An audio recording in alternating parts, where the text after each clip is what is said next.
بسم اللہ الرحمن الرحیم۔ السلام علیکم، میں شجیع اللہ فراست۔ آپ دیکھ رہے ہیں نیشنل اور انٹرنیشنل نیوز پر مشتمل 4 ٹی وی کا خصوصی خبرنامہ، دنیا بھر سے یعنی خبریں آپ کی نظر سے۔ سب سے پہلے ہیڈ لائنز۔ پرائڈ انڈیا آپ کے لیے لائے ہیں ہائیڈرا، ایف ٹی ایل اور بفر زون سے پاک پلاٹس اسپاٹ رجسٹریشن کے ساتھ۔ آرکڈ ریزیڈنسی کی شاندار کامیابی کے بعد لائے ہیں آپ کے لیے آرکڈ ریزیڈنسی فیز 2 بالاپور میں فلی ڈیولپڈ گیٹڈ کمیونٹی سے جڑا وینچر، جس میں چلڈرنز پارک، لینڈسکیپ گارڈن اور مسجد جیسی بے شمار امینٹیز کے ساتھ اوپن پلاٹس دستیاب ہیں۔ سنتوش نگر سے صرف 10 منٹ کے فاصلے پر orchid residency phase 2 where life comes alive۔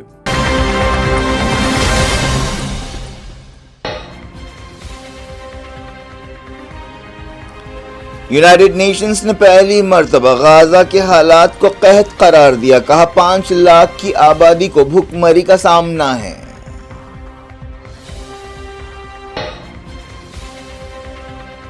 اسرائیل نے UN رپورٹ رد کر دی، کہا کوئی قحط نہیں، رپورٹ حماس کے جھوٹ پر مبنی ہے۔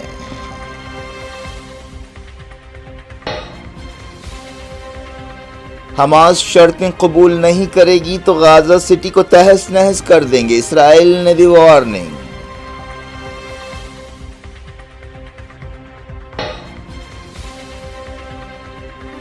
غزہ میں اسرائیلی بربریت، تازہ حملوں میں 30 فلسطینی جاں بحق، بھوک سے موتوں کا سلسلہ بھی جاری۔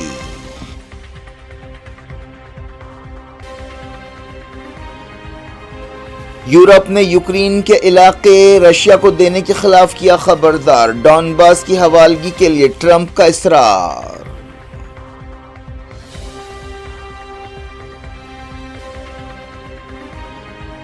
ٹرمپ کے سابق سیکیورٹی ایڈوائزر جان بولٹن کے گھر پر FBI کا دھاوا، انڈیا کے خلاف ٹیرف کی مخالفت کی تھی۔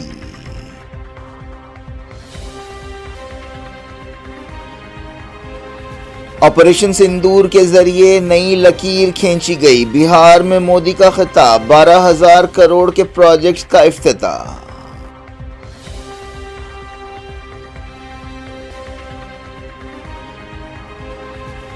بہار کے ووٹرز آدھار استعمال کرتے ہوئے اخراج کو چیلنج کر سکتے ہیں، سپریم کورٹ کا اہم فیصلہ۔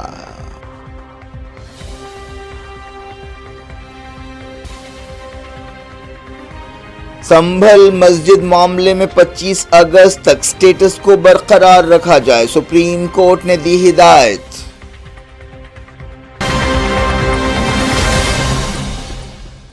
ہیڈ لائنز آپ نے دیکھی، خبروں کی تفصیل کی طرف آپ کو لیے چلتے ہیں۔ یونائیٹڈ نیشنز نے باقاعدہ طور پر غزہ کے حالات کو قحط قرار دے دیا ہے اور کہا ہے کہ آنے والے مہینوں میں صورتحال اور خراب ہو سکتی ہے۔ یونائیٹڈ نیشنز سے تعلق رکھنے والے ادارے integrated food security phase classification نے کہا کہ غزہ میں قحط کی تصدیق ہو گئی ہے، جہاں پر اسرائیل نے بڑے پیمانے پر ایک نیا آپریشن شروع کیا ہے۔ غزہ میں تقریباً 2 سال سے اسرائیل کی بربریت جاری ہے اور اس نے سخت ناکہ بندی پر عمل کیا ہے، جس کی وجہ سے نوبت بھوک مری تک پہنچ گئی ہے۔ پچھلے کچھ ہفتوں میں کئی لوگ بھوک سے مرے ہیں اور کئی ایسے لوگ بھی شہید ہوئے ہیں جو کھانے پینے کی چیزیں حاصل کرنے کے لیے جمع ہوئے تھے، لیکن انہیں بموں سے مارا گیا یا گولیوں سے بھون دیا گیا۔ UN ادارے نے کہا کہ غزہ کی 5 لاکھ سے زیادہ آبادی کو سنگین قحط کا سامنا ہے۔ یہ ایک ایسی صورتحال ہے جہاں لوگ بھوک سے مر رہے ہیں یا پھر بیماریوں سے مر رہے ہیں۔ اسرائیل نے یونائیٹڈ نیشنز کے ادارے کی رپورٹ کو رد کر دیا ہے اور کہا ہے کہ غزہ میں کوئی قحط نہیں ہے۔ اسرائیل کی وزارت خارجہ نے کہا کہ قحط کی خبریں حماس کے جھوٹ پر مبنی ہیں۔ یونائیٹڈ نیشنز کے چیف اینٹونیو گوٹریز نے غزہ کے حالات کو انسان کا پیدا کردہ سانحہ قرار دیا ہے۔ یہ خبر ایک ایسے وقت آئی ہے جب اسرائیل نے غزہ سٹی پر قبضے کے لیے ایک آپریشن شروع کیا ہے اور اسے گھیر لیا ہے۔ یہ پہلا موقع ہے جب یونائیٹڈ نیشنز نے غزہ میں قحط کا اعلان کیا ہے، جسے اسرائیل نے جانبداری پر مبنی رپورٹ قرار دیتے ہوئے رد کر دیا ہے۔ ایک رپورٹ میں کہا گیا کہ غزہ میں اسرائیل کے حملوں میں جاں بحق لوگوں کی تعداد میں 83% سویلینز ہیں۔ اسرائیلی میڈیا میں یہ رپورٹ سامنے آئی ہے۔ یہ رپورٹ گارڈین اخبار کے تعاون سے کی گئی تحقیقات کا نتیجہ ہے۔ اسرائیل نے وارننگ دی ہے کہ حماس اگر اس کی شرطوں کو قبول نہیں کرتی ہے تو غازہ سٹی کو تہس نہس کر دیا جائے گا۔ غازہ سٹی پر قبضے کے آپریشن سے پہلے اسرائیل کے وزیر دفاع نے یہ بات کہی۔ سیکیورٹی منسٹر اسرائیل کاٹز نے سوشل میڈیا پر کہا کہ اگر حماس شرطیں قبول نہیں کرتی ہیں تو غازہ کا حشر رفح اور بیت حنون جیسا ہوگا۔ یہ وہ شہر ہے جہاں سب کچھ تباہ ہو چکا ہے، ختم ہو چکا ہے اور دونوں جگہ ملبے کے ڈھیر میں تبدیل ہو گئی ہیں۔ غازہ میں اسرائیل کی بربریت اور ظلم جاری ہے۔ کھانے پینے کی چیزیں حاصل کرنے کے لیے جمع لوگوں پر بمباری کی گئی ہے۔ ایسے تازہ واقعات میں 7 فلسطینی جاں بحق ہوئے ہیں۔ کئی دوسرے مقامات سے بھی حملوں کی خبریں آ رہی ہیں۔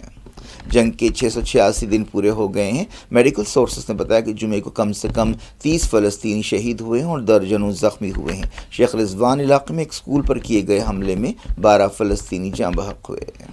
فلسطینی قیدیوں کے لیے کام کرنے والی ایک تنظیم نے کہا ہے کہ اسرائیلی جیلوں میں ٹارچر اور جنسی حملوں کے واقعات عام ہیں اور جیلوں میں قید درجنوں فلسطینی شہید ہو گئے ہیں۔ تنظیم نے کہا کہ 2023 میں جنگ شروع ہونے کے بعد سے 75 فلسطینی اسرائیل کی جیلوں میں شہید ہوئے ہیں۔ مغربی کنارے میں اسرائیلی فوج اور یہودی آباد کاروں کی کارروائیاں جاری ہیں۔ الخلیل یا ہبرون میں اسرائیلی فوج نے فلسطینی عوام پر آنسو گیس شل سے حملہ کیا۔ 21 ملکوں نے مغربی کنارے میں یہودی بستیوں کے نئے منصوبوں کی مذمت کی ہے۔ ان ملکوں میں فرانس، برطانیہ اور جاپان بھی شامل ہے۔ انہوں نے اسرائیلی وزیر دفاع بیزل سموٹریچ کی طرف سے منظور کیے گئے منصوبے کو ناقابل قبول اور عالمی قانون کی خلاف ورزی قرار دیا ہے۔ سوڈان کے دارفور علاقے میں ورلڈ فوڈ پروگرام کے امدادی قافلے پر حملہ کیا گیا ہے۔ اس حملے کے بعد 16 گاڑیوں کے قافلے میں سے 3 ٹرکس میں آگ لگ گئی۔ سعودی عرب کی وزارت خارجہ نے اس حملے کی مذمت کی ہے۔ مسلم ورلڈ لیگ تنظیم نے اس حملے کو مذہبی قدروں اور عالمی قانون کی خلاف ورزی قرار دیا۔ سوڈان میں اپریل 2023 سے سول وار جاری ہے۔ سلسلے کو بات کرتے ہیں یوکرین سے جڑی خبروں کی۔ یورپی یونین نے یوکرین کے علاقے امن منصوبے کے تحت رشیا کو دینے کے خلاف امریکہ کو خبردار کیا ہے۔ حال ہی میں امریکی صدر ڈونلڈ ٹرمپ سے ملاقات کے بعد پہلی مرتبہ خطاب کرتے ہوئے یورپی یونین کی خارجہ پالیسی چیف کیجا کیلاس نے کہا کہ امن کی پیشکش ایک چال ہے۔ رشیا چاہتا ہے کہ وہ یوکرین کے ڈونباس علاقے پر قبضہ کر لے۔ امریکی صدر ڈونلڈ ٹرمپ نے یوکرین کو مشورہ دیا ہے کہ وہ ڈونباس علاقے کو چھوڑ دے۔ یورپی سفارتکار نے کہا کہ حالیہ بات چیت میں کئی ٹھوس معاملات پر بات چیت ہوئی ہے۔ ایکسپرٹس کا کہنا ہے کہ یوکرین امن کوششیں کہیں جاتی ہوئی نظر نہیں آ رہی ہیں۔ الاسکا میں ٹرمپ پوٹین ملاقات کے ایک ہفتے بعد یوکرین بحران کو حل کرنے کے لیے کوئی پیش قدمی اب تک نہیں ہوئی ہے یا کم سے کم نظر نہیں آ رہی ہے۔ دونوں ملک یعنی رشیا اور یوکرین ایک دوسرے پر حملے کر رہے ہیں۔ رشیا نے یوکرین میں اپنے حملے تیز کر دیے ہیں۔ نارتھ کوریا کے لیڈر کم جونگ ان نے ایک تقریب میں حصہ لیا جس میں ان سپاہیوں کو سلام کیا گیا جو یوکرین میں لڑنے کے بعد واپس لوٹے ہیں۔ اس موقع پر ان فوجیوں کو خراج عقیدت پیش کیا گیا جنہوں نے یوکرین میں رشیا کی طرف سے لڑتے ہوئے اپنی جان دے دی۔ سرکاری میڈیا میں کہا گیا کہ کم جونگ ان نے واپس آنے والے سپاہیوں کو ہیرو قرار دیا اور انہیں میڈلز پیش کیے۔ اس موقع پر جذباتی منظر دیکھے گئے۔ کم جونگ ان نے مرنے والے فوجیوں کے رشتہ داروں کو گلے لگایا۔ ساؤتھ کوریا کی انٹیلیجنس ایجنسیوں کا کہنا ہے کہ پچھلے سال کے بعد سے نارتھ کوریا 15,000 سے زیادہ سپاہیوں کو یوکرین میں اتار چکا ہے۔ ان میں سے 600 سپاہیوں کی موت بھی ہوئی ہے اور ہزاروں سپاہی زخمی ہوئے ہیں۔ امریکہ میں ایف بی آئی ایجنٹس نے صدر ڈونلڈ ٹرمپ کے سابق national security advisor John Bolton کے گھر پر دھاوا کیا ہے جنہوں نے حال ہی میں ڈونلڈ ٹرمپ کی ٹیرف پالیسی خاص طور پر انڈیا کے خلاف ٹیرف پر تنقید کی تھی۔ بتایا گیا کہ ایف بی آئی ڈائریکٹر کش پٹیل کے حکم پر میری لینڈ میں بولٹن کے گھر پر دھاوا کیا گیا۔ یہ دھاوا صبح 7 بجے کیا گیا۔ اس دھاوے کے بعد ایف بی آئی ڈائریکٹر کش پٹیل نے ایکس پر ایک پوسٹ میں کہا کہ کوئی بھی قانون سے اوپر نہیں ہے، ایف بی آئی ایجنٹس ایک مشن پر ہیں۔ بولٹن نے پچھلے ہفتے ایکس پر ایک پوسٹ میں انڈیا کے خلاف ٹیرف لگانے پر تنقید کی تھی۔ انہوں نے کہا تھا کہ اس ٹیرف سے انڈیا بیجنگ اور ماسکو کے اور قریب ہو جائے گا اور یہ ایک بڑی غلطی ہوگی۔ وزیر اعظم نریندر مودی نے کہا کہ آپریشن سندور کے ذریعے انڈیا کے ڈیفنس اسٹریٹجی میں ایک نئی لکیر کھینچی گئی ہے۔ مودی نے کہا کہ انڈیا میں دہشت گردوں کو بھیجنے والوں اور حملوں کی منصوبہ بندی کرنے والوں کو بخشا نہیں جائے گا اور ایسا کوئی بھی شخص بچ نہیں سکے گا۔ انہوں نے کہا کہ اگر دہشت گرد پاتال میں بھی چھپے ہوں گے تو انہیں انڈیا کی میزائلز دفن کر دیں گے، وہیں پر دفن کر دیں گے۔ وزیر اعظم نے بہار کے گیا میں 12,000 کروڑ روپے سے زیادہ کے پروجیکٹس کا افتتاح کرنے یا سنگ بنیاد رکھنے کے بعد یہ بات کہی۔ مودی نے کہا کہ دراندازی کی بڑھتی ہوئی کوششیں فکر مندی کی وجہ ہیں۔ انہوں نے کہا کہ دراندازی کی وجہ سے بہار کے سرحدی ضلعوں میں آبادی کا تناسب یا ڈیموگرافی بدل رہی ہے۔ وزیر اعظم نے کہا کہ بہار کی تیز رفتار ترقی میں مرکز کی NDA حکومت کو کافی دلچسپی ہے۔ بہار میں اس سال نومبر میں الیکشنز ہونے والے ہیں۔ وزیر اعظم نے دعویٰ کیا کہ بہار تبدیلی کے دوراہے پر ہے۔ سپریم کورٹ نے کہا کہ بہار کی ووٹر لسٹ میں جن لوگوں کا نام شامل نہیں ہوا ہے وہ اپنے آدھار کارڈ کا استعمال کرتے ہوئے اس اخراج کو چیلنج کر سکتے ہیں۔ سپریم کورٹ نے الیکشن کمیشن کو ہدایت دی کہ وہ ووٹرز کو آن لائن دعوے داخل کرنے کی اجازت دے۔ جسٹس سوریہ کانت اور جسٹس جوئی مالا باغچی کی بینچ نے کہا کہ لوگ آدھار یا SIR لسٹ کی 11 دستاویزات میں سے کسی ایک دستاویز کے ذریعے بھی اپنا دعویٰ پیش کر سکتے ہیں۔ سپریم کورٹ نے اس بات پر حیرت کا اظہار کیا کہ سیاسی جماعتیں اعتراضات داخل کرنے کے لیے آگے نہیں آئی ہیں۔ عدالت نے بہار SIR کے خلاف داخل کی گئی درخواستوں پر سنوائی کی۔ ایک درخواست گزار کی طرف سے پیش ہوتے ہوئے سینئر ایڈوکیٹ برندا گروور نے کہا کہ مسئلہ صرف 65 لاکھ لوگوں کا نہیں ہے۔ سپریم کورٹ نے سنبھل جامع مسجد کیس میں حکم دیا ہے کہ 25 اگست تک سٹیٹس کو برقرار رکھا جائے۔ عدالت نے ہندو درخواست گزاروں کو نوٹس جاری کی۔ جسٹس PS نرسمہا اور جسٹس AS چندوک نے یہ حکم جاری کیا۔ عدالت مسجد کمیٹی کی ایک درخواست پر سنوائی کر رہی ہے جس میں الہ آباد ہائی کورٹ کے ایک حکم کو چیلنج کیا گیا ہے۔ ہائی کورٹ نے سنبھل جامع مسجد کے سروے کے بارے میں ایک مقامی عدالت کے فیصلے کے خلاف ہائی کورٹ میں درخواست داخل کی تھی۔ مرکزی وزیر داخلہ امت شاہ نے کہا کہ سپریم کورٹ کے ریٹائرڈ جج B سدرشن ریڈی نے نکسلزم کا ساتھ دیا ہے، جنہیں انڈیا اتحاد نے نائب صدر کے الیکشن میں امیدوار بنایا ہے۔ کیرالہ میں ایک پروگرام سے خطاب کرتے ہوئے امت شاہ نے کہا کہ 2011 کے سلوا جوڈم کیس میں جسٹس ریڈی کے فیصلے سے اس بات کا اشارہ ملتا ہے کہ وہ نکسلائٹس کے حامی ہیں۔ انہوں نے کہا تھا کہ قبائلی نوجوانوں کے پاس جو ہتھیار ہیں جو نکسلزم سے لڑنے کے لیے دیے گئے ہیں وہ غیر قانونی ہیں۔ ان نوجوانوں کو اسپیشل پولیس آفیسرز قرار دیتے ہوئے انہیں ہتھیار دیے گئے تھے۔ جسٹس ریڈی نے ان نوجوانوں سے ہتھیار حاصل کرنے کا حکم دیا تھا۔ امت شاہ نے کہا کہ سدرشن ریڈی وہ آدمی ہیں جنہوں نے نکسلزم کی مدد کی ہے۔ انہوں نے سلوا جوڈم کے بارے میں ان کے فیصلے کا حوالہ دیا۔ انہوں نے کہا کہ اگر ریڈی فیصلہ نہیں دیتے تو نکسل دہشت گردی 2020 میں ہی ختم ہو جاتی۔ انہوں نے کہا کہ یہ آدمی نکسلزم کی آئیڈیالوجی سے متاثر ہے۔ 9 ستمبر کے نائب صدارتی الیکشن میں سدرشن ریڈی کا مقابلہ NDA امیدوار رادھا کرشنن سے ہونے والا ہے۔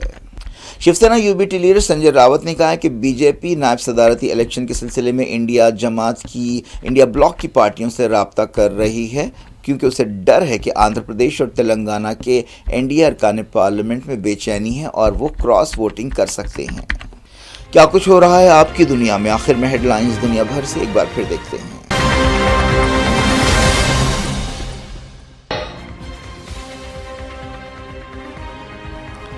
یونائیٹڈ نیشنز نے پہلی مرتبہ غزہ کے حالات کو قحط قرار دیا۔ کہا 5 لاکھ کی آبادی کو بھوک مری کا سامنا ہے۔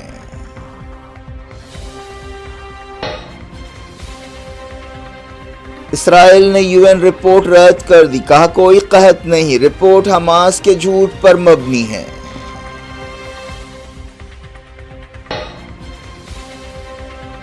حماس شرطیں قبول نہیں کرے گی تو غزہ سٹی کو تہس نہس کر دیں گے، اسرائیل نے دی وارننگ۔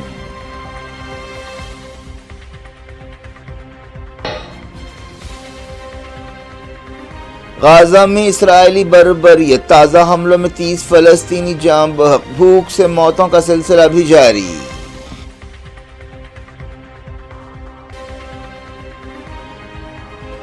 یورپ نے یوکرین کے علاقے رشیا کو دینے کے خلاف کیا خبردار، ڈونباس کی حوالگی کے لیے ٹرمپ کا اصرار۔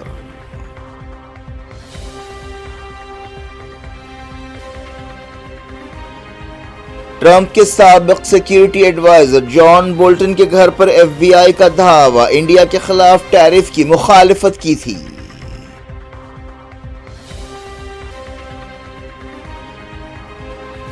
آپریشن سندور کے ذریعے نئی لکیر کھینچی گئی، بہار میں مودی کا خطاب، 12,000 کروڑ کے پروجیکٹس کا افتتاح۔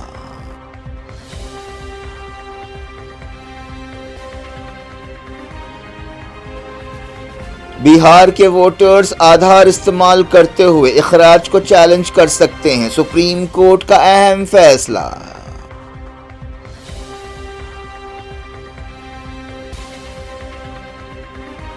سنبھل مسجد معاملے میں 25 اگست تک سٹیٹس کو برقرار رکھا جائے، سپریم کورٹ نے دی ہدایت۔